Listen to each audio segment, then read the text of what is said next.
Good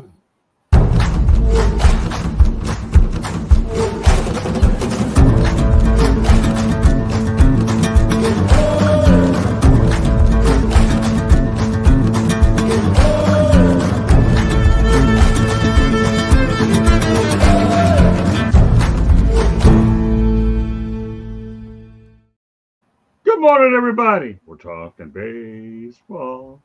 Yeah, we're talking baseball. That's as much as you think you're going to get. Don't worry, Memorex. I'm not going to go out there and break any glasses. But we're going to have time about records that were broken or milestones that were hit today. Thank you very much, everybody, for joining us here on Talking Baseball. My name is Scott Morgan, Motor City Madmouth.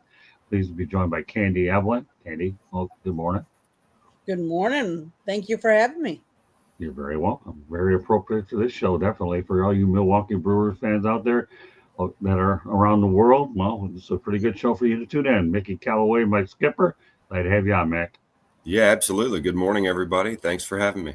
I love that hat with the big M on there. Is that a trademark, or what does that stand for? Ole Miss, University of Mississippi. I don't know. I would have thought it stood for Mickey Callaway. We're going to get into the wardrobe business with you. We got some marketing that we're going to be working on before it's all said and done. But I like that. I think you should wear that hat every week. What do you think, Mickey? With the M.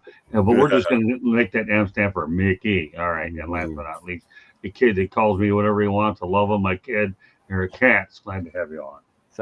Thanks, Scott. Thanks for having me.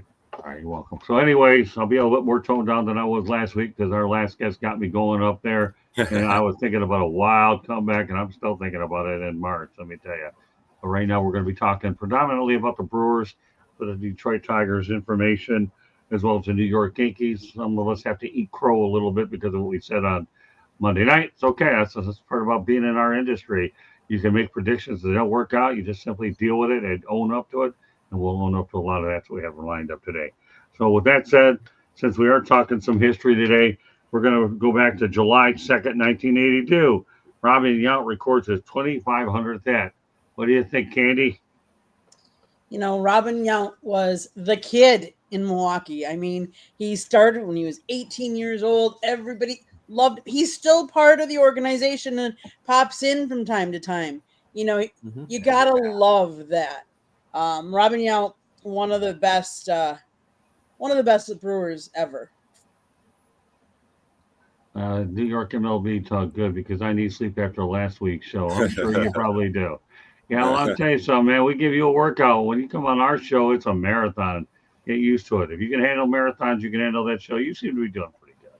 But now, let me tell you something. I'll be a bit more toned down. I'm not always that hyper, but sometimes you go ahead and pick up your energy level at certain times. Certain shows allow that. That'll be a lesson that everybody should learn, but it'll be more toned down. Some weeks be higher, some lower. But last week I got set up to really go wild. All right, Mick. Anyway, let's keep the focus on Robin Yount because I have another milestone we're going to talk about in a little while with this guy. But 2,500 hits back in '82 wasn't too bad at the time. Yeah, I mean, obviously Robin Yount was one of the best baseball players, of our generation that I got to see. Always going to go down as, probably one of the top 2 or 3 players in Brewer history, in my opinion. And I got to meet him a little bit when, like Candy said, he's around the field when you go into Milwaukee, and when you see Robin Yount or Paul Molitor and all those type guys, you try to get over there, get close to him, and get to say hi to him. But what a great player he was, and 2,500 hits. That's pretty awesome. Eric.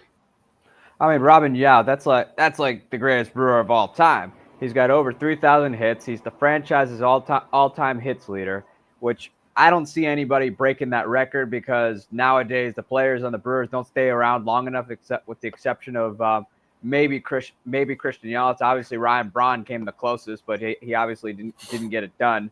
But Robin Yount's still here. He's still around. He's at the ballpark from time to time, and he still loves it.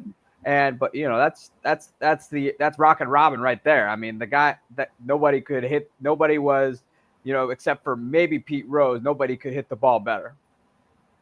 Well, we'll talk more about Robin Yount as the show progresses. All right, this week, obviously on September 26th, first Yankees 30 home run, 30 stolen base season since Alfonso Soriano goes to Jazz Chisholm. unbelievable what the Yankees ever reached that mark. I mean, that's an incredible accomplishment when you have Jazz Chisholm and Alfonso Soriano being able to hit the 30-30 mark with the New York Yankees. Candy? We saw Jazz down here in Miami for years, and he's got speed, he's got power, and he's definitely got personality. So he fits with the Yankees. But he's now happy for him. Happy that he got out of Miami, because Miami's not necessarily a destination. It might be a destination for a vacation, but not as a baseball player. So happy for him that he got on a team. They're in the playoffs, doing well. Thank you. Good points, Candy. But I'm going to tell you one thing. And in the future shows, and the next, after the baseball playoffs are up, the Marlins are an up and coming squad. They really are. If you look at their record right now, Mick, they're 79 up, 83 down. And this team made some enormous progress over the last 12 months. They really have. We'll get to them in a few weeks. But let me tell you something.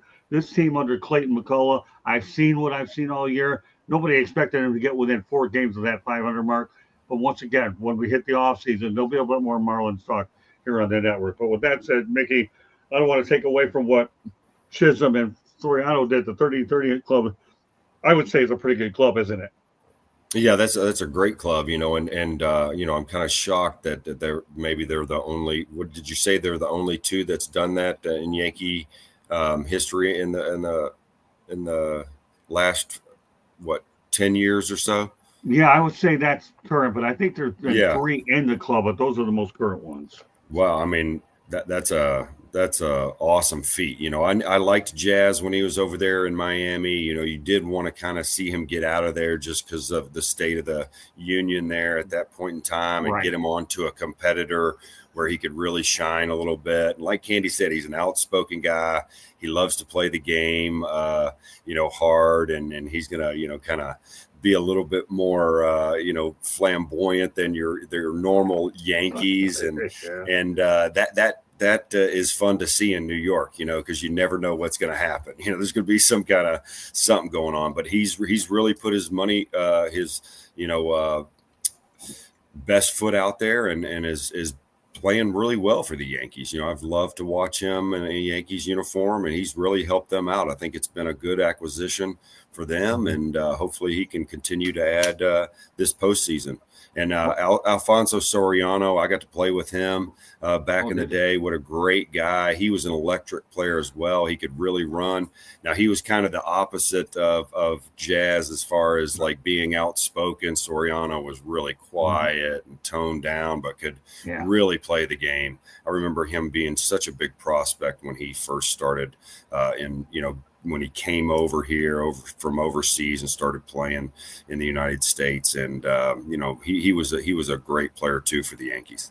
So two good acquisitions. What was amazing too, Mickey, that Candy and I saw early in the year, was that we saw Giancarlo Stanton and Jazz Chisholm in the lineup. And let's not lose sight of the fact that Giancarlo Stanton started his career with the Miami Marlins, and he hit bombs there. And it was Derek Jeter that obviously traded him to the Yankees, which was a pretty decent haul at the time.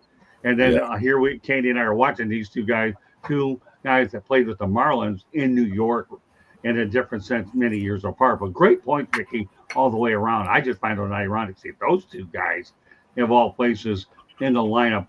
I believe the Marlins won that game too, if I remember right. I don't know. I have to look back. But it's just unbelievable. And Derek Jeter, let's face the reality, he realizes that contract that the Marlins had was an albatross there, and that they had to start building. But as it turns out, yet the amazing part about it is the highlight of the Marlins season was when they went out there and swept the Yankees and drew 101,000 for that entire series. You talk about their intended totals for a year, whether I don't know what the numbers were. And Candy, don't worry about research, and it's not relevant. But you have 101,000 just for that weekend alone, shows you the history of that. But no, you're right, Nick. You got Alfonso Soriano and Jazz Chisholm. Yes, his personality was a bit higher for this stage here locally. He will be very easily signable to continue playing his time with the Pinstripes. Great points, Mickey. Thank you so much. All right, Eric, go ahead. I mean, I remember Alfonso Soriano with the Yankees. Good, terrific player. Guy could hit for power. He had speed, and eventually the Yankees used him to acquire A-Rod from the Texas Rangers. He was one of the players that they sent over there.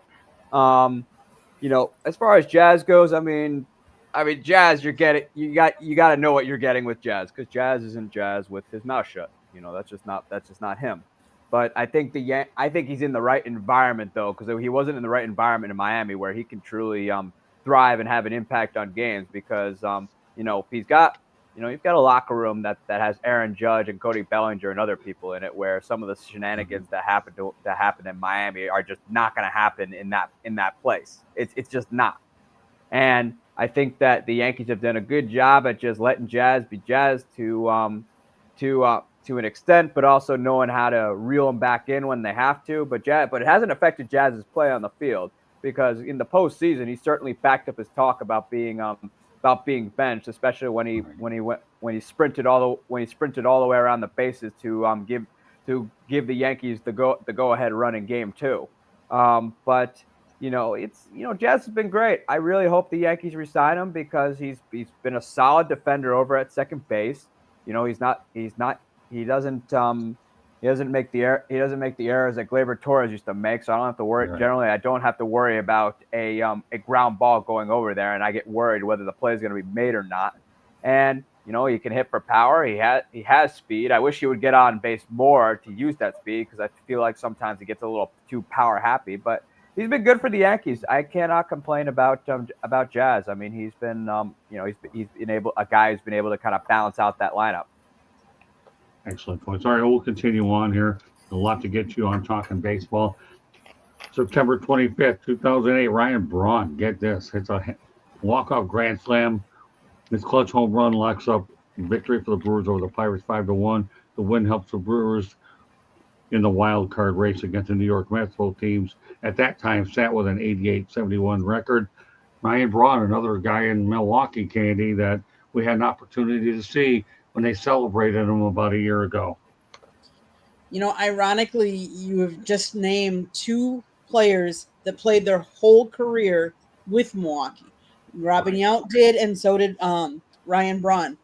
And what the difference I'll say about Ryan Braun, we all know that there was a history of what should we put? The fact that he used performance-enhancing drugs.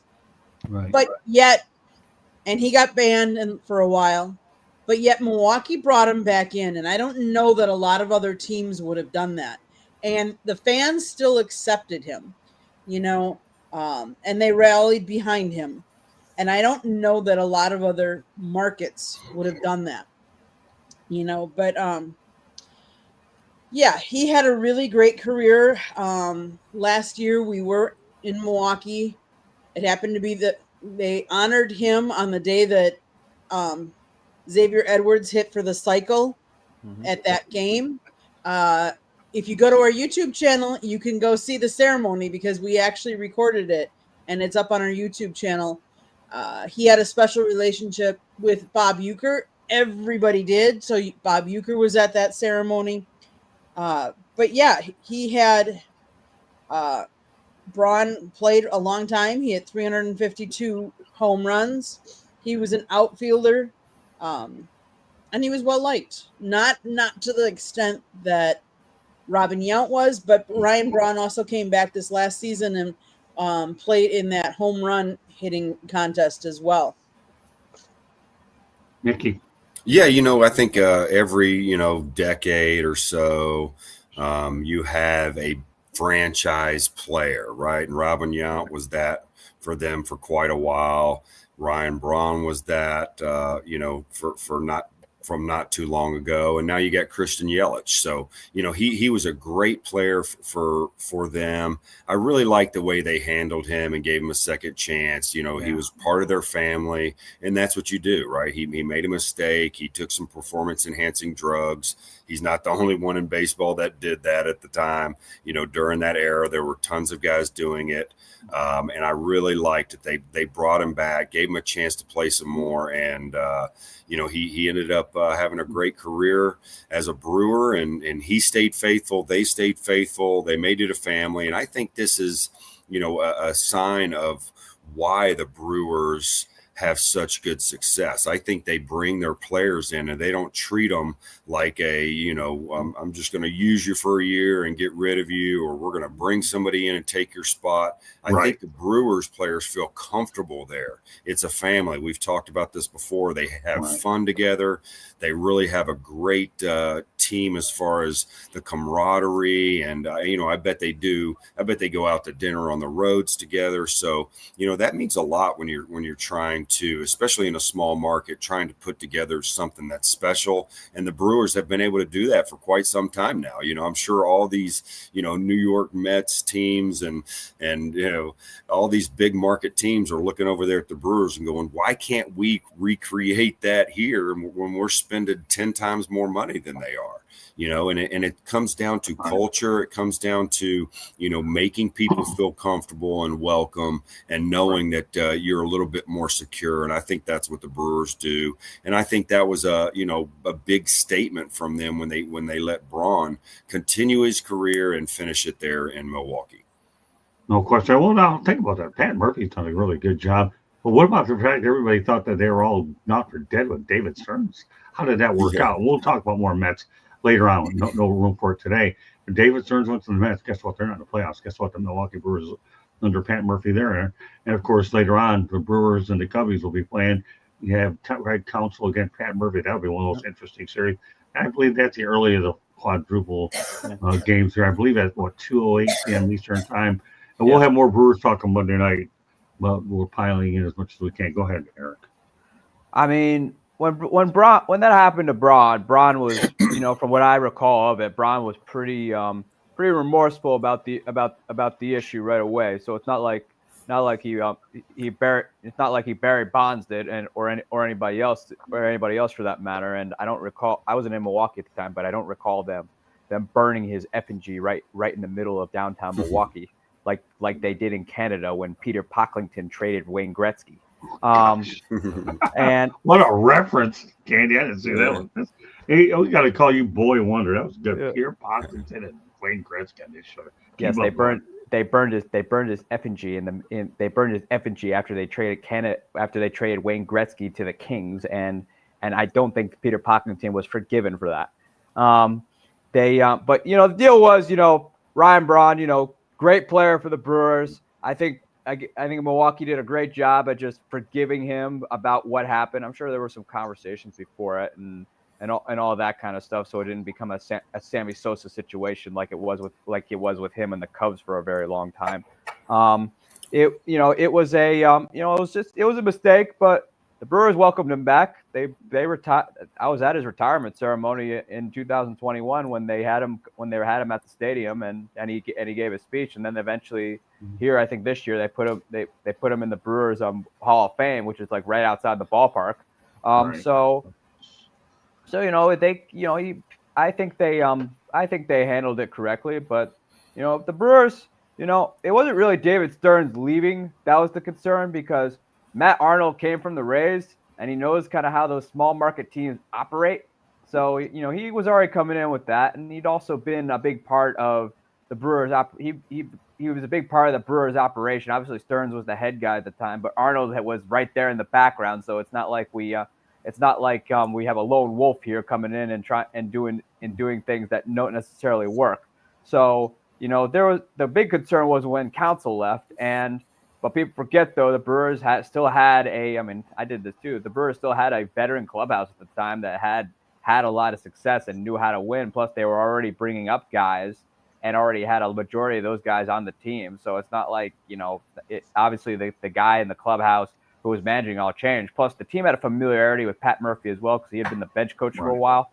And so they knew Pat, and from what I heard, they loved Pat, and obviously enjoyed having him around, and and learning from him. So it wasn't so pretty much all you're doing is just putting a new puzzle piece in, and the Brewers have continued to have success. One could probably argue they've had in the first 2 years of Murphy, they've had even more success than they did under Council, although Council was there longer and kind of oversaw that rebuild from when he took over mid-year to where they are now. Well, keep in mind, you said a lot here, which is really good. You know, you have continuity is what you brought up. Yeah. And what happened in Milwaukee is reminding me of what's happened with Miami. If I could have driven down to their immediate availability with Peter Bendix, I would have done it. Unfortunately, my Alzheimer's disease prevents me from driving distances anymore. I couldn't make that, but I would have loved to have been there. Peter Bendix is doing the exact same thing. What he's trying to do is, understand the small market and how it really works. And then you understand you can bring it to a small market, then you work somewhere else to do it. And then you carry over to another. So you said a lot there, Eric, but a lot of it was really good. What was his name? Matt Arnold? Yeah. And that's right. That's unbelievable what he's done there. It's all about continuity, Mick. It really is. When you talk about being able to know that, all right, we lost one manager, not the end of the world, to bring another guy in, and it's a seamless transition. It's really all it amounts to. And that's what you have going on in Milwaukee. That's what you have going on in Miami for a period. The thing is, you need sustainable success. And we'll talk about it in future shows about large payrolls versus small ones. And the one everyone's going to find out too will be the New York Mets as time goes on. Again, that stuff will come later on as we continue our work through the postseason as well. So let's stay with the Milwaukee Brewers theme a little bit longer because I have a couple more topics that are devoted to it. And we're going back to Mr. Yount because on September 9th, 1992, Mr. Yount joined the 3,000th hit club. So we went from 2,500 to 3,000. All right, Candy. Then now he tacked on another 500 more hits 10 years later. Yeah, he ended his career with 3,142. I mean, he was a 3-time All-Star, 2-time MVP, Gold Glove Award, 3-time Silver Slugger Award.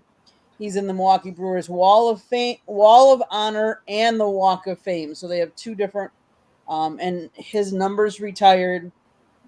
You kind of forget he was drafted in 1973, advanced to the majors 1 year later.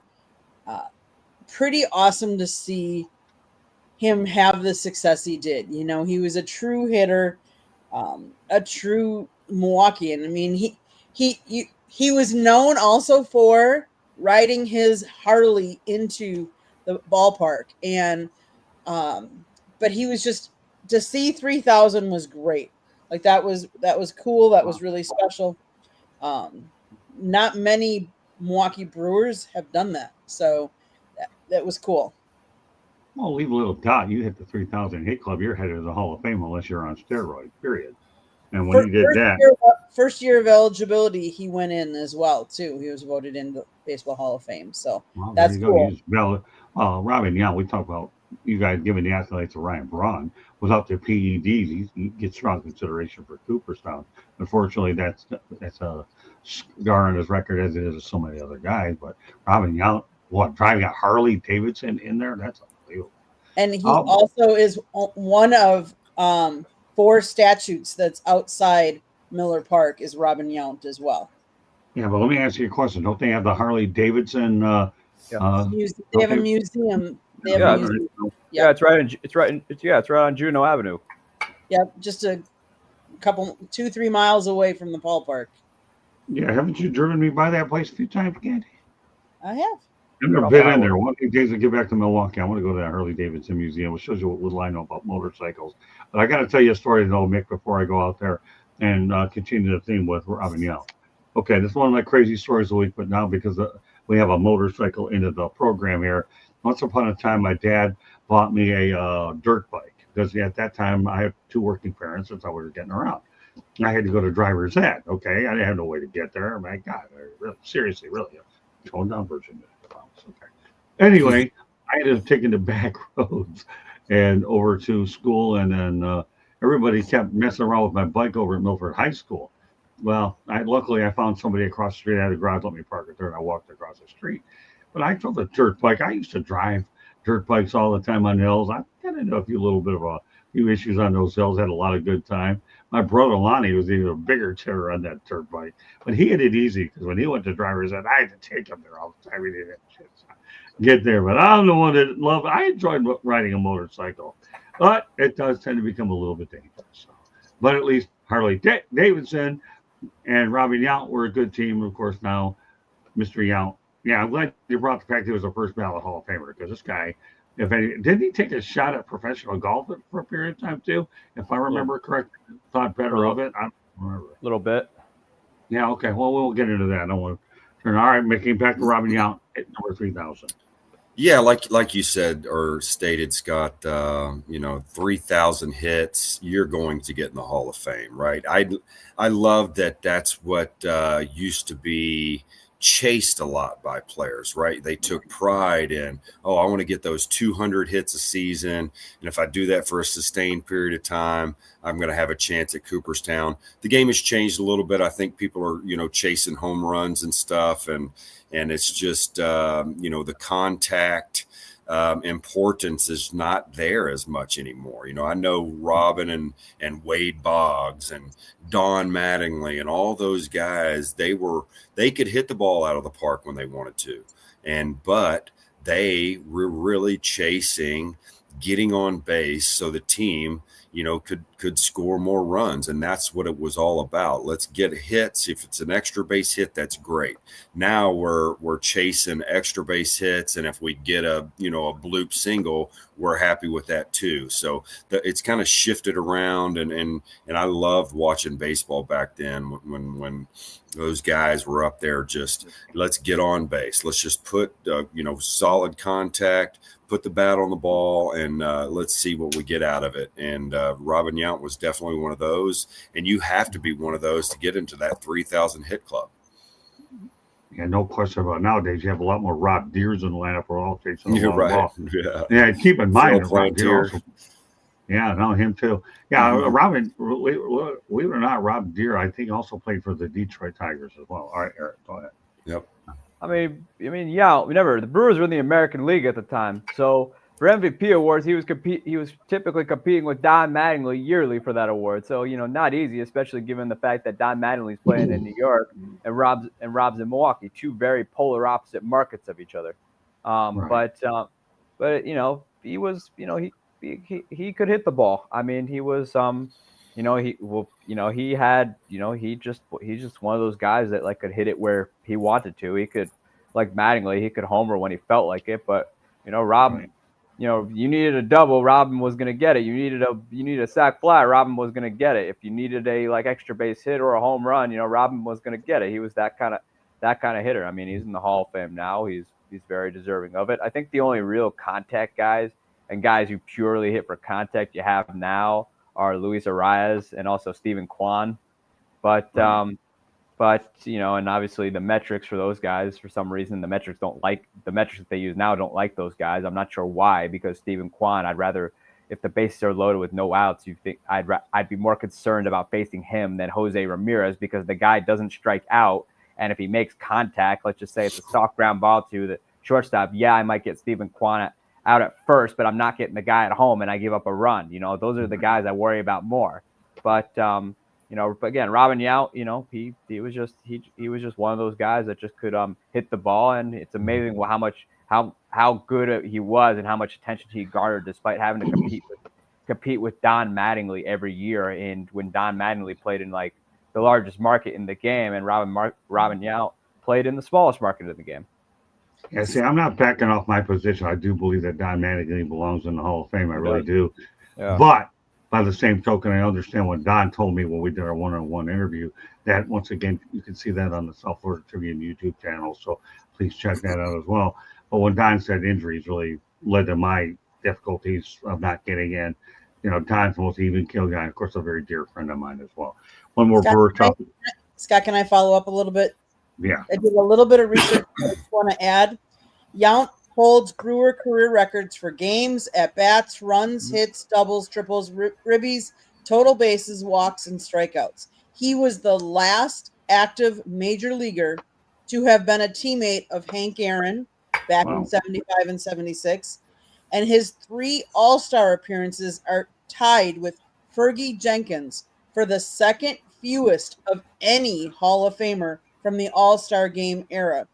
And he won his second MVP award in 1989 without making the All-Star team. Okay, that's Hank Aaron, Ferguson Jenkins. Boy, you said a mouthful there.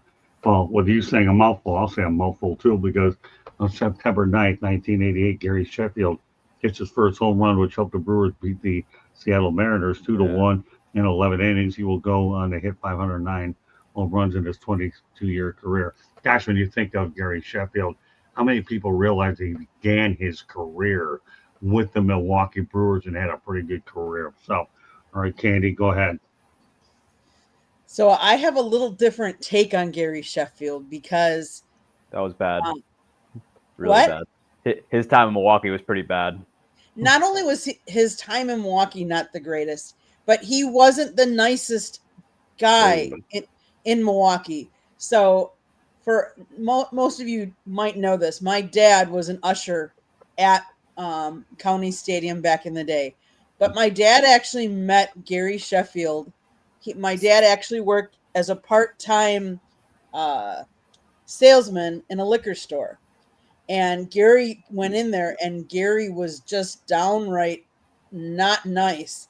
My dad forever would tell me that story on how he just wasn't a nice person. But he had a baseball career. Let's face it.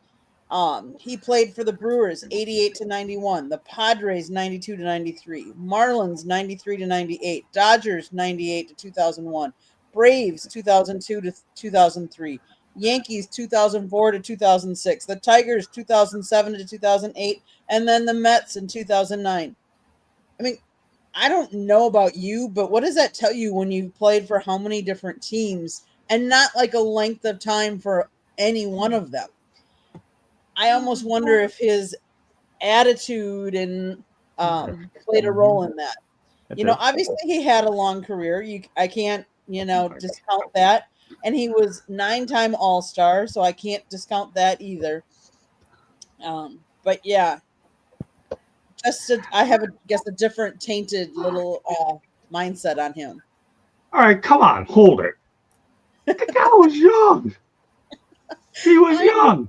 Yeah, let me tell you, your dad here, his name is Kettle Corn, but he was a little rough around the edges. Him and I had some battle royals, even as I am in my 50s. I love Fred Ebling, and I have his picture in my studio right where I needed to be. But Gary was young. Geez, even Eric has mentioned it a little bit. I slammed papers on a teacher's desk when I got a story published, and I wasn't 20, 30, 40. I did it when I was in my teeth. Cut the guy some slack, man. I mean, it was his first slate. Let me finish. Let me say this. And this is as loud as I'm going to get all day because my voice is a little bit raspy and it's taking a beating all week because of all these times. But let's get real. He was young. He really was young. And you know what? I don't know if he was allowed to drink or what. In a liquor store is an interesting place to meet somebody anyways. Hey, I love your dad. He's a guy that I use as a role model. Let me tell you, he produced you. It didn't been too bad. But anyways, but Gary Sheffield was young. All he did was win a World Series. Whether he gets in the Hall of Fame will be a subject for another day, but we'll see. We'll touch that later. But let me finish, okay? But the guy was young. He had a pretty good career. He smashed over 500 home runs. All right, go ahead, Candy. I know you're chomping, but we struck a chord to skip with her on this one, didn't we? Go ahead, Candy. Do you know who he is the nephew of? Yeah, Dwight. Oh, wait. Doc. Dwight. Dwight. Doc. Yeah, Doc. I know that. Okay. Yep. All right, go ahead. You get it out of your system, Candy? No, I'm good. I'm good. I'll let Mickey and them talk about him. Yeah. All right. And we have other teams to talk about, but I figured since the Brewers had the best record, they have their franchise record 97 wins, and obviously have had a great year. We lead it off with them today. Go ahead, Beck. Yeah, I think that 509 or 508 home runs, that's an amazing accomplishment. I didn't realize, like when Candy was talking, how many different teams he played, and he Yeah. really wasn't in one place more than 2 or 3 years. That definitely does speak to something. He was a dangerous hitter. You just Sure that was, that wasn't stance and the way he Mhm. he stood up there in the box like he was gonna hit a homer, and he hit a lot of them, right? 500 plus. So he? what a great player to watch. He was exciting. I loved it when he came up to a bat. I didn't realize that reputation that Candy had talked about a little bit, but it does kind of show up once you start looking at the teams he played for and the duration. He was such a good player. A guy that hits that many homers, you think he's going to stay in one place for 10 years at least, and he just didn't, and that definitely speaks to something. But he was definitely a dangerous hitter, and he was a fun guy to watch. One word describes Gary Sheffield: fiery. Yeah, he was definitely fired. Fiery. Like Yeah. Eric. I mean, Gary Sheffield. I think if you were to sum him up in one word, it would be unafraid, because the guy everywhere he went had a knack for opening his mouth at the wrong time and the wrong moment. I mean, it happened to him everywhere. It definitely happened to him in Milwaukee because his time there was very messy. It happened to him in San Diego. It happened to him later on with the Marlins after when the fire sale happened, and it happened to him with the Dodgers. It was the Braves was probably the Braves was probably the only real time in the prime of his career where it didn't really where it was relatively low drama. I mean, you would open up here and there, but not nearly as bad as what it became, like when he was with the Yankees, especially at the end there when he was attacking Joe Torre. And then also with toward the end there with the Tigers. So like, there was always something with Gary. I mean, great player. I think he's a Hall of Famer. But Gary's biggest problem was he couldn't keep his mouth shut. That's just what it came down to. And a lot of his tenures ended kind of messily, because eventually, like a lot of players, Gary had a way of just wearing out his welcome. And I mean, nowadays he's done some TV work. He's kind of mellowed out a bit. But at the time, though, Gary could create problems. I mean, that's just who he was. I mean, he was always going after his own teammates. He was always going after the front offices everywhere he went, except for maybe the Mets. But at that point, he was kind of done. And after he left the Mets, he was trying to catch on for a little while longer, but baseball teams had enough of him at that point.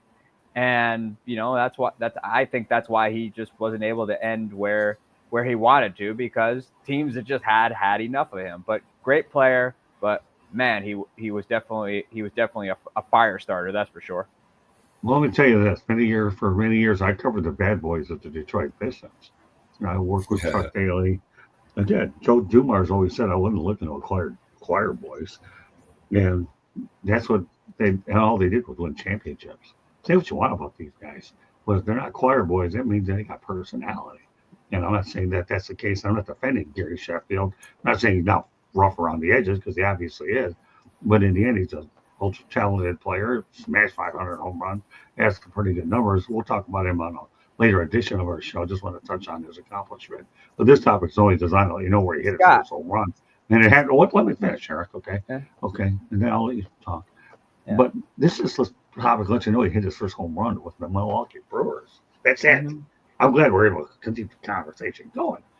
But I'm not defending the guy. I'm just saying he's a heck of a player. Go ahead. I mean, there's a difference between Gary Sheffield and the Bad Boys, the Pistons. That was just the era of basketball they were in at the time. I mean, every team was rough to an extent. Obviously, the Pistons took it to a new level, but they weren't doing what Gary. They didn't do what Gary did, and Gary ruffled feathers. I mean, sure, the Pistons did it on the court naturally. That's just the way that went. I mean, you're in competition. Of course, I'm looking to piss off the other guys. I mean, that's just sports in general. I mean, but Gary did it to his own team. He did it to his own front office. The guy was literally a fire starter. The Pistons were not that way. That's just they were playing a hard-nosed style of basketball. And you could do that at the time. You can call them dirty. You You could be like that announcer who went on like a solid rant about a disgusting display between Rodman, Lambeer, and Isaiah Thomas. I mean, but that was just the era of basketball they were in. There is a world of difference between them and what Gary Sheffield did. It was just all on the court. That's just the way it was. But Gary just could not keep his mouth shut. He could not help himself. Sure, he hit his first home run, but you forget about the messes he left practically everywhere he went, with the exception of a couple places. And after he was done with the Mets, baseball wanted nothing to do with him. Okay, Eric, can I ask you a question? Sure. Do you have wax in your ears? You're No, answer my question. You brought up the bad boy business. No. Let me ask you a question. You have wax in your ears? No. Evidently you do, because I just told you moments ago that he hit his first home run as a Milwaukee Brewer. So you went out there and went on a rant about this guy, but you forgot, okay, item number one, that he hit his first home run as a Milwaukee Brewer. And all of a sudden, Eric created his own rant within the show about everything bad about Gary Sheffield, when there will be other shows for you to go ahead, state your case, and blow. But he learned something. His first home run, and if it isn't you, it's everybody out here watching us, he hit his first of 509 home runs with the Milwaukee Brewers. Well, I'm taking the scissors, Scott. I didn't understand that first part of it, but I'm taking the other part of that statement and snipping that up with scissors. So, all right. Well, say what you want, but we have other stuff. Go ahead. Can I add one last thing? Sure. He is the only player in history to record 100 ribbies in a season for 5 different teams. That is true. Wow. I mean, great player. Well, I'll say one thing. Everybody's created a Hall of Fame debate on this guy that I will use at a later date, but I'm not doing it anymore. We got one more Brewers topic and a station breakaway of other things we want to talk about as well. Good stuff, though, Eric. I love your charisma. Okay, and I'm not slamming any papers on the test today, but I hope you feel better that you got some things out of your system about Gary Sheffield. I'm glad you did. I promise to fire you up on another show when we talk about his Hall of Fame candidacy. I guarantee it. One other move that the Brewers ended up making on August 1st at the trade deadline, the Pirates acquired left-handed pitcher Nestor Cortez Jr. The Brewers acquired Brandon Lockridge. Okay, how did that work out, Candy? Obviously, I mean, hold on. Let me do a little. I mean, all right, Eric, go ahead. Candy, do your research.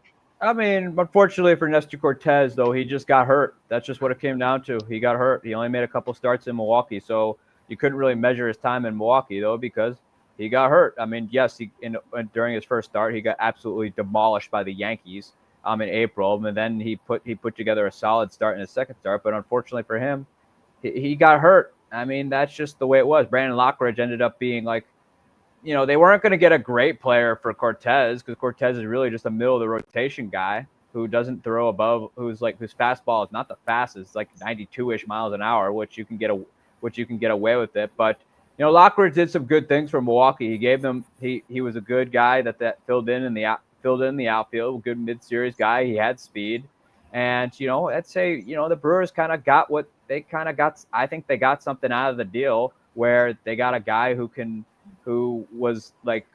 gave them some depth in the outfield, and especially during that time where I forget who was hurt at the time, but Brandon Lockridge just played admirably well for him. I think you weren't going to get like an impact lineup guy, but they got a solid depth guy. So I'd say it wasn't a bad deal for given where Nestor Cortez was, which his value was lower than anybody at that point. So I'd say the Brewers kind of made out well from that. Yep. Yeah, I agree. Obviously there was a need. There were some injuries in the outfield. You go and you do what you can to replace that. They had a pitcher they could, kind of get rid of and not really notice that he's gone as much. And they got Brandon Lockridge for it. So, and like Eric said, he's done a great job over there, and seems like a pretty good trade. As far as Nestor goes, hopefully he'll he'll get healthy again and start to pitch. He did have a rough time there at the beginning. That was kind of scary for him, I'm sure. And then, tried to settle in and then got hurt. So it's really hard to evaluate that trade, because of the injury. But, sometimes it's not even about winning or losing a trade. It's just about taking your, the players you have and trying to make the best out of them. And sometimes you got to trade them to get another guy in there because there's a need. And it's not just, we're going to try to make our team the best ever. No, we just need to fill a gap or a stopgap here, a stopgap there. And that's what this trade was. We have two pretty even, players, and we're just going to trade and see how it pans out for each team because there's a need on both sides. Mickey, you just hit a bullseye with what you just said, and I'll say exactly why I believe that you did hit a bullseye. The Brewers required outfield depth is what they did. That's what Brandon Lockridge does for them. Yeah. Nestor Cortez, I believe, wasn't he traded to the Yankees in the Delvin Williams trade? Is that right? I believe. Yeah, he was one of the players. Right. Okay. But anyways, so here's what you have. Okay, you have him, being over to the Brewers, and the Brewers flipped him over to Lockridge. So you have a few teams, and that's how it plays out. So, but again, Mickey, I'll go back to what you just said. You hit a bullseye. All you do is you add a little bit of depth to your outfield, and you have a serviceable player. Is what they say. All right, Katie. So to Mickey's point, Lockridge has only batted 88 times this whole year. Yeah. So he's got 19 hits. He's got a batting average of 216.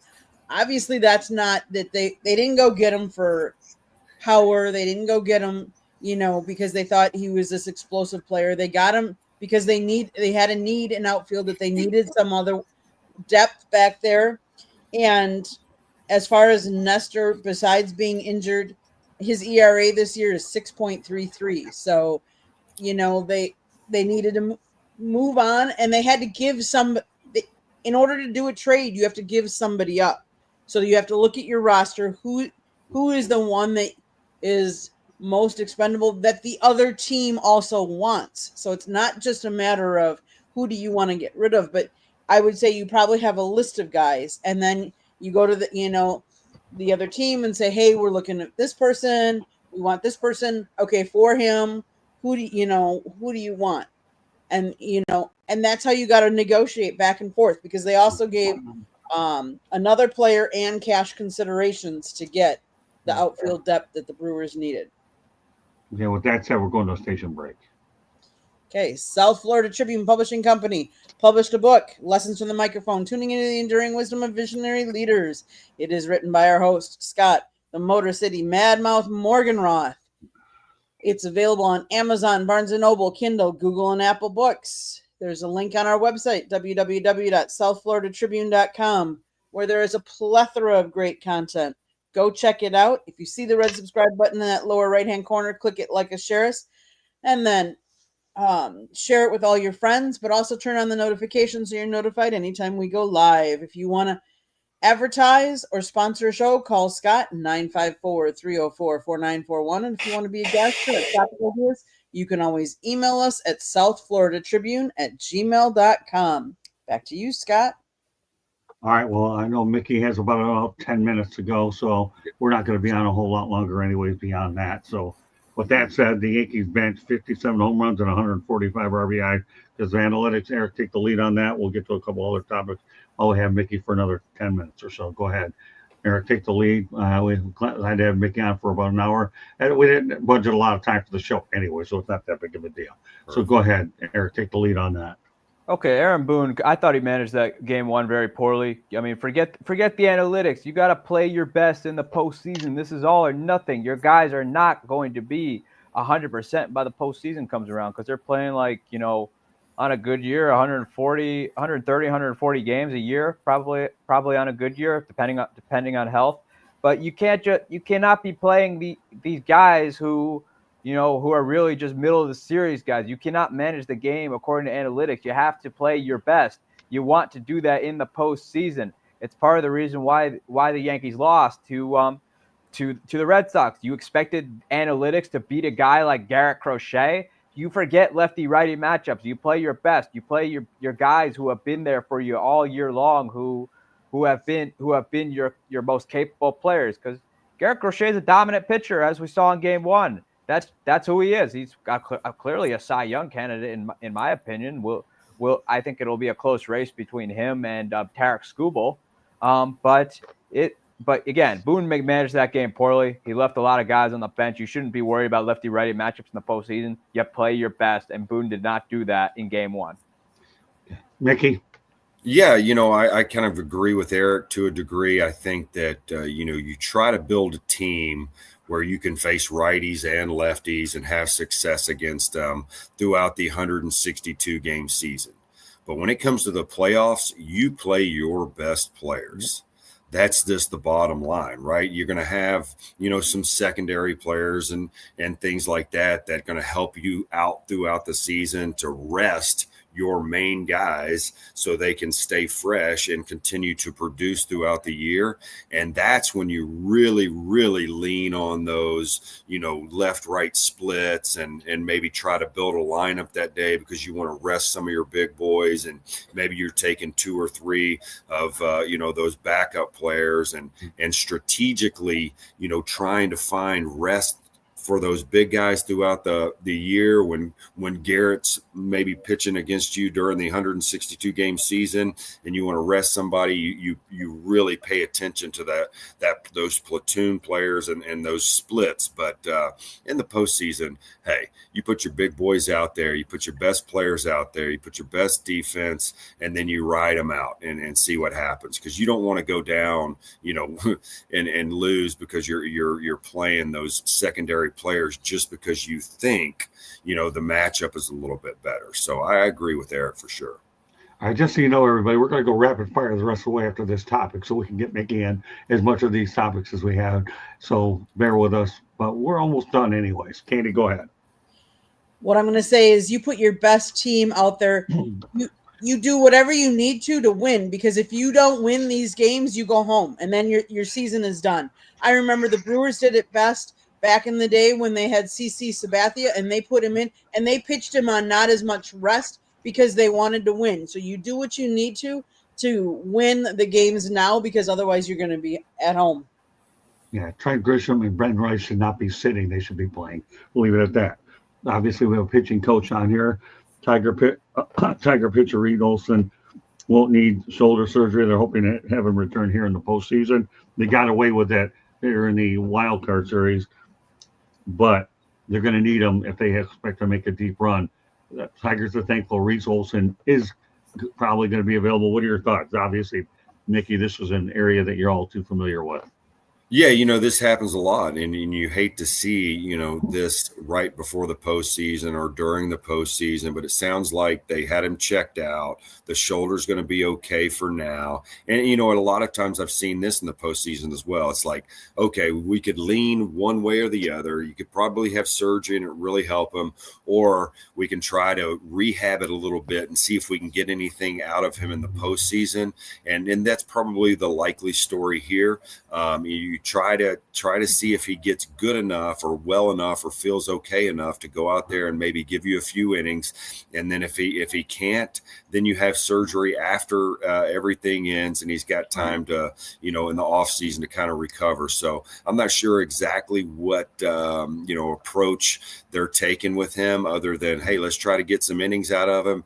Hopefully the kid doesn't need surgery ever and he's fine. It was just a strain and they're rehabbing him and he can just come back and pitch normal. Mickey, this guy's a good pitcher. He really is. Yeah, absolutely. I hope that he has a good future. I don't know if I mentioned this before. I just want to make sure, because of my memory issues. Again, like I said, the Yankees advanced 57 home runs, 145 RBIs. Can't do it. All right. With that said, where was I at here on this whole thing? Okay, so Eric, go ahead, Eric. It's good. It's good for the Tigers to get that arm back, because he's proven when healthy, he's a good guy to have in the rotation when healthy. I remember, they outside of Tarek Skubal, Detroit doesn't have a whole lot going in front and going behind him. It's good to have him back because like the Tigers, outside of Tarek Skubal, there's just not a whole lot there. So that'll be huge for their depth for the postseason, and it's good that they are getting him back. How effective he'll be remains to be seen. But This is some on paper though. This is something the Tigers need though, because the depth outside of Tarek Skubal is very, very questionable. Candy. So he throws a 4-seam and a sinking 2-seam fastball. He throws a sinker. He throws a slider, a changeup, and an occasional curveball. My only little question to Mickey would be is, if he throws all those different types, and he is recovering from a right shoulder strain, is there maybe one of those or two of those pitches that might strain the shoulder more that he shouldn't be throwing now, so that he could prolong, his season here? Yeah, not really when it comes to the shoulder. Elbows can come into play when we talk about the different pitches and how I'm manipulating the ball, whether I'm pronating or supinating. But, it's more about mechanics. I'm sure they're trying to clean up his mechanics. A lot of times the shoulder is, a little tender because our arm is a little bit late. We're not getting it up on time to be able to throw the ball with the proper, mechanics to really protect the shoulder and the elbow. So I'm sure they've are really paying attention to his mechanics, and you got to rehab that shoulder and get it strong. There's such small muscles in there, and you want to be able to decelerate properly to really protect those muscles, and that's probably the approach they're taking right now. Let's strengthen them, see if we can get you back out there and get some meaningful innings out of you. All right, you know what I'm going to do? I'm going to hold off on the Anthony Volpe topic for Monday night. Okay, I want us to talk about that in more detail and Mick have more time. Fair enough. Okay. I think this one warrants a little bit more attention, but I do want to direct my attention to pitching, though. And Mickey, this will be your last topic. Okay, then we'll hold off on Volpe. It's not a big deal, because that will require more than 2-3 minutes you got left, anyways. And believe me, it will. No big deal. So let's keep in mind that the Detroit Tigers acquired starting pitcher Chris Paddock and starting pitcher Randy Dobnik from Minnesota in exchange for catcher first baseman Enrique Jimenez. Neither player made the postseason roster. Mick, these are hit and misses. This one here for Paddock is not a good look.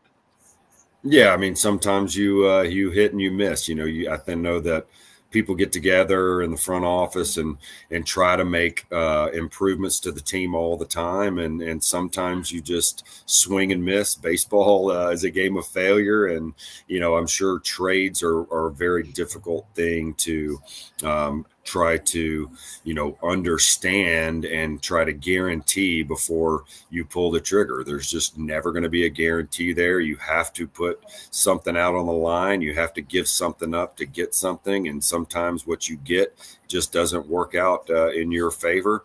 That's just the nature of this beast. And, unfortunately, those guys just didn't really cut it after. All right, you know what, Mickey? Tell you what, you can comment on this, and then if you want to go ahead, that's no big deal. Okay, perfect. All right, Detroit, and it's another, and then Candy and I and Eric will comment after this. The Tigers acquired Rafael Montero from Atlanta for their postseason. He obviously was a big part of the run for the Atlanta Braves, and they traded away infielder Jim Jarvis, a 2023 11th round pick from Alabama, who, by the way, is playing Vanderbilt today later on. In an interesting matchup there. Vanderbilt enters this game 5-0. What are your thoughts about the Rafael Montero trade?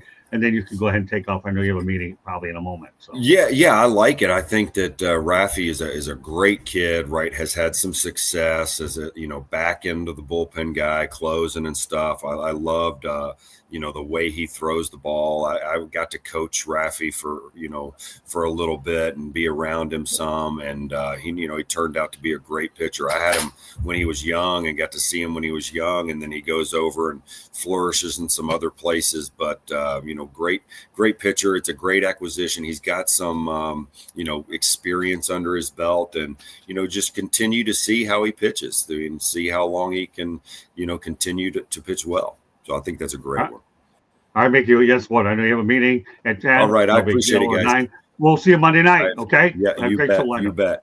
All right, have a great one. See you guys. Bye-bye. So we'll continue the theme here. First of all, let's talk about the Paddock situation. Candy? Like you said, not all trades work out for both teams. And to try and make when you're putting up your lineup for the playoffs, you want your best players and you want the best ones that you think will make the most impact, because if you don't win these playoff series, you go home. So the Tigers, did what they thought, they needed to at the trade deadline, but now for the playoffs, they also need to do what they need to do and put the best players on the active roster. Eric, go ahead. I mean, Chris Paddock was already a questionable trade to begin with because he really, especially like with Minnesota, he really wasn't that good this year.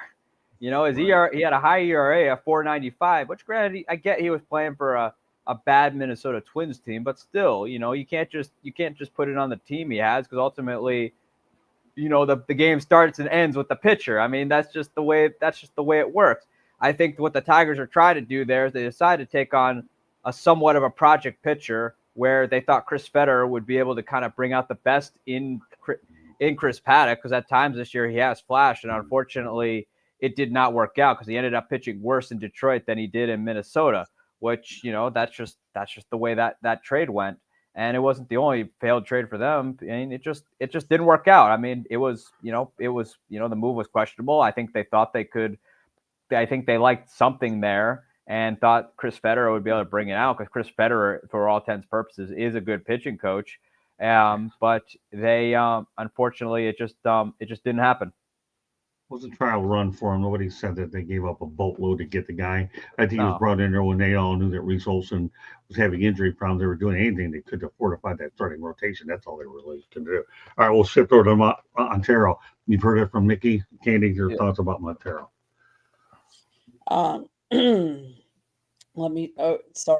Montero, again, they're going to bring in players that they think that can help them and stuff like that. Some do really well, some don't,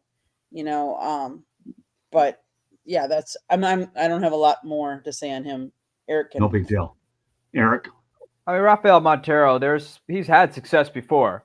I mean, he wasn't, unfortunately though, that Houston, when he was with Houston, they thought that he could continue his run. But, again, Rafael Montero is a classic example of the life of a bullpen pitcher, where some years you're the man in high leverage situations. Other years you're just other years you can't get anybody out. But I think what they did there was they think they know that success can be had with him, and that he's had success before, and I think Houston is trying to. I think Atlanta's trying to bring that out. Okay. Final topic of the night.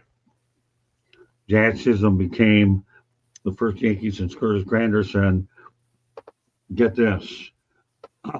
In 2011, have 25 plus home runs and 20 plus stolen bases in a season. Ironically, Granderson will also play for the Milwaukee Brewers.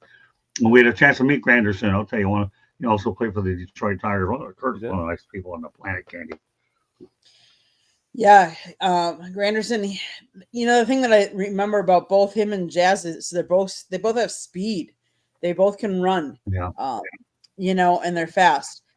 Granderson did well for the Brewers and for the Tigers, and he's a nice guy. Same Chisholm, like we said before, has got a fiery personality. We'll just leave it at that. Okay, Eric, you have the final word on this topic.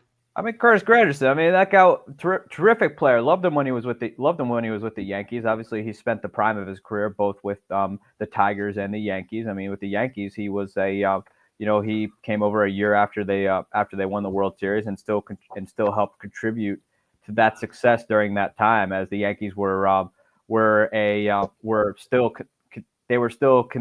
consistently contending. I know one year, he had 2 years with the Yankees where he hit 41 and 43 home runs. I mean, obviously a great player all around.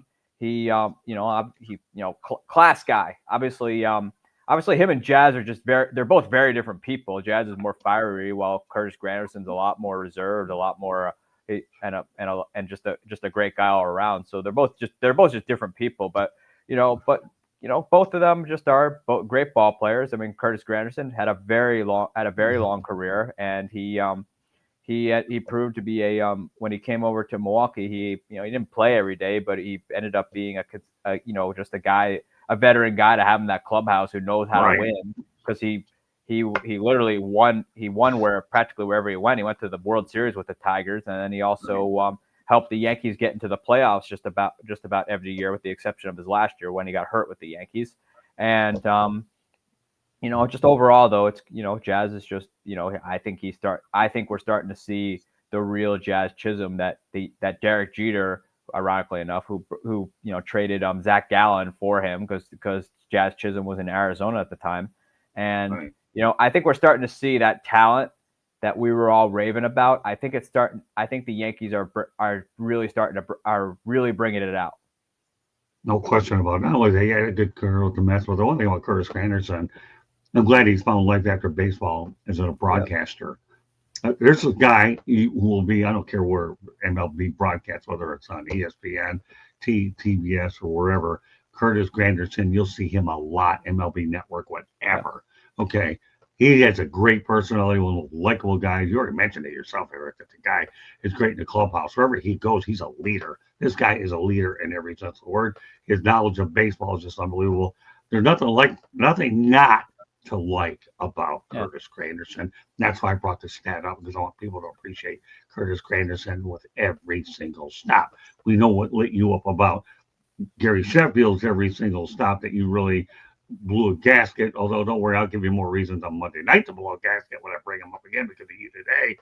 But keeping point on Curtis Granderson, super nice guy. Wherever he played, he was a great influence as well. Glad to have Mickey Callaway on. Obviously, Saturday mornings are busy, but we try to do the show early. He'll provide some incredible insight, as he always does on Monday night as well as Saturday. Enjoy the show. We'll have a lot of great guests coming up in the next several weeks here. So I hope you can continue to join us on Talking Baseball. Nice show today. I wanted to feature the Milwaukee Brewers. Let's give this organization credit.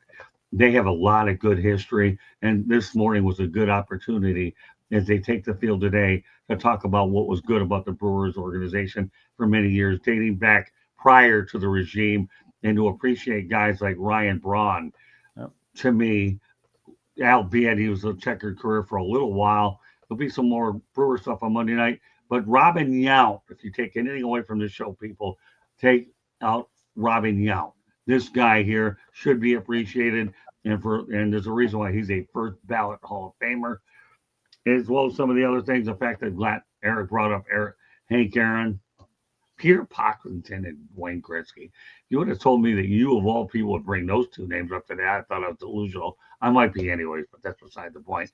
But that's true. You hear everything you said about Pocklington and Gretzky was on point, Eric.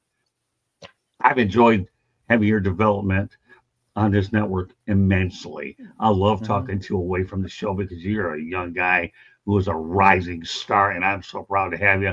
And with some of the future guests that you're going to be on with here, my goal is, by bringing some of these big heavy hitters on, you're going to draw from these individuals and make yourself better than who you are. And you haven't even gotten close to what your potential is, but you've come a long way. That's all I have to say about this show. And hopefully, in New York MLB talk, we didn't wear you out too bad today. This is more of a low-key version of me today. That's fine. A little work to do on social media. I don't have any sports events cover the weekend, so I can just chillax. Or in the eyes of Aaron Rodgers, as Candy would say, relax. And that's what we're going to do when we're out there. But that's it, Eric. Let everybody know how they can get a hold of you. All right, Candy, you have more thing. You can say what you're going to say, Eric. Let everybody know how to get a hold of you, and then we're going to wrap it up today. You can what I was going to say is you might want to relax, but you have how many different games, how many different teams, and how many different sports you want to watch on TV today. So yes, you're going to relax, like we're not going to a game and being in person with that, but you are going to have how many different games, how many different teams. We're going to be a house divided for a couple of hours, obviously, as Wisconsin takes on Michigan, but then your Tigers play. My Brewers play. Great. Luckily for us, at least this round, they're not playing each other. Maybe they will play each other one more time this season. You never know. And then, of course, our football teams tonight as well. Sorry. I'm still going to relax. Fun show. Thanks a lot. I appreciate it. It's fun. Hey, listen, I don't always have to be hyper on every show to have fun. I mean, I have different ways. Most people don't see them because I am the Motor City Man Mouth. I have to tell you today, I feel like the Motor City Mild Mouth.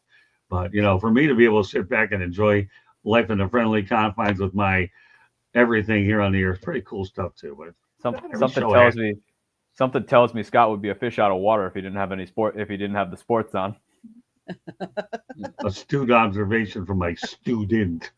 Okay, I wonder, and when he went to Europe, I wonder if he had the shakes without a press pass. I wonder if he had. I didn't actually need a press pass. I was on my own there. I was an independent guy to do whatever the heck I wanted to. We were concerned. We were concerned that you would get the shakes without having a little press pass in your hands. Didn't need to. I did make my way over to Chelsea Football Club and felt like I was in a sports venue and had a field day in that soccer stadium. I'm telling you, that's a cool experience.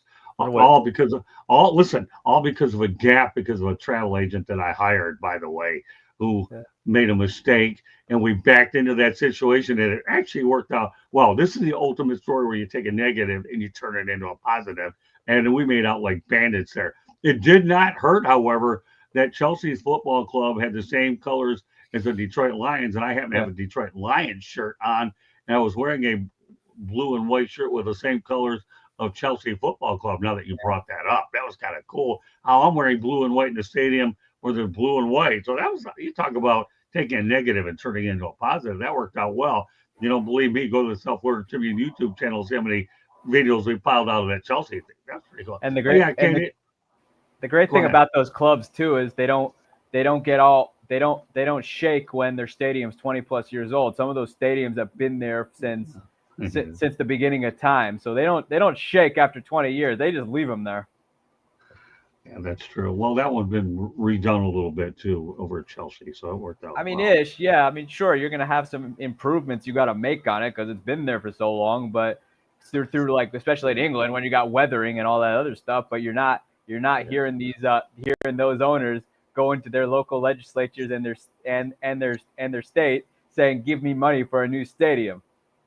We do have some breaking news that I want to mention. Bo Bichette is not on the ALDS roster for the Toronto Blue Jays. So I just want to make sure that we brought that breaking news. Bo Bichette will not be playing for the Jays in this series. Just came up. Thought we put it on here since we were talking baseball. So if you're looking for a Bo sighting, it won't be in this series against the Yankees. All those series figure to be good. We'll spend more time on them on Monday night. Have a lot more great news to go as well. So, and as far as Anthony Volpe, we'll carry that conversation over on Monday night, where I feel we'll deserve more attention with that crew here, since a lot of us didn't think he belonged in the postseason roster. Guess what? A bunch of us are going to be eating crow on that show. That'll be an add-on later. Didn't want to cut the topic short today. No, he wasn't the only one. Bo Bichette and pitchers Matt Scherzer, Chris Bassett, and Jose Barrios aren't on the 26-man group. Really? That's huge. That's huge. That's huge for the Yankees. That's a break there because Scherzer, obviously, he's pitched in the postseason before. Barrios, same deal. And Chris Bassett has as well. But, who do you have outside of Kevin Gossman? That's going to be your question. And also your bullpen shaky. So, we'll see how that plays out. But but without Bo, though, the lineup, I don't think is nearly as cohesive because Bo's a threat. Let's for all intents and purposes, Bo is a threat. But outside, but now the guys you can zero in on are Kirk, Vlad, and George Springer. That's true. But hey, listen, you know what? As long as we have these updates coming out, we'll keep going. But I'm glad you were able to dig up that stuff, great stuff here as we go. So try to get as much information out there before playoffs start tonight. I think the Detroit Tigers, honestly, now that they got that big monkey off their back, that 15.5 game, we'll talk about that a little bit more on Monday night, off their back, and they say Cleveland home anyways. I think now they actually they're on house money. I really do. Because Seattle's a juggernaut. Well, let me finish, Eric, okay? I'm entitled to say once in a while. I've been nice about the other two words today because you've been a mellow boy. But they're on house money now. Everybody knows what Cal Raleigh is. He's a beast. I'm not going to get into that now. They're on house money. They got that big 15.5 game gorilla off their back. And they got past the Guardians, and they had to win it on the road. And the key to being able to play in the postseason is you better be able to win on the road. And Motor City Kitties did exactly that to get past this round. And we'll leave it at that. So, all right, with that said, Eric, let everybody know how to get a hold of you, my friend. You can follow me on my X account at Sports Team News, and you can check out my blog at bellyupsports.com, where I'm writing about all things baseball. If you think I don't like your team, I probably don't. That's true. But you know what, Eric? Say what you want. I still intend to relax an awful lot today, and you know what? It's okay with me. I do deserve that once in a while, and don't worry. Come Monday night, you will think that this load management weekend for me was a good thing. Anyways, all right, Candy, take us the rest of the way. South Florida Tribune Publishing Company published a book, Lessons from the Microphone, Tuning into the Enduring Wisdom of Visionary Leaders. It is written by our host, Scott, the Motor City Madmouth Morganroth. Talks about his 40 plus years in the media industry and how it has evolved and changed. Go get your copy today. It's available on Amazon, Barnes & Noble, Kindle, Google, and Apple Books. There's also a link on our website, www.southfloridatribune.com, where there is a plethora of great content, so go check it out. If you like to listen to podcasts, you can find us wherever you get your podcasts. If you see the red subscribe button in the lower right-hand corner, click it, like it, share us, and then turn on your notifications so you're notified anytime we go live. If you want to be a guest or have topic ideas, you can always email us at southfloridatribune@gmail.com. Or if you want to sponsor a show, call Scott, 954-304-4941. Back to you, Scott. It's been a great show. It sure has been. Thank you very much, Mickey Callaway. Thanks to New York MLB Talk for providing some good insights in the chat room. Of course, he won't worry about his chatting on Monday night because he's going to be on here with us. Get ready to talk about Anthony Volpe and New York MLB Talk because you're like the rest of us. We're going to be crow about what we just said there, unless you're the rear bird that said he belonged on the roster. Fine. I don't know. Think about that and then some. But thanks for his contribution to the chat room. Much appreciated. Thanks, Candy. Thanks, Mickey Callaway. Thanks, Eric, and me. Wow. It's okay for me to relax and bring Aaron Rodgers theme into it because I don't mind doing that because that's exactly what the New York Jets are not doing, and things are going to get worse with the Jets. So that said, that does it. Hope everybody enjoys your football. More importantly, hope you enjoy the MLB postseason. We'll have a lot more to come on Monday night on in 108 Stitches Baseball Talk. Good crew lined up. Great weekend. Thanks for joining us, and we will catch you next week, next Saturday morning, but Monday night. Take care, everybody. Have a great weekend. Bye now.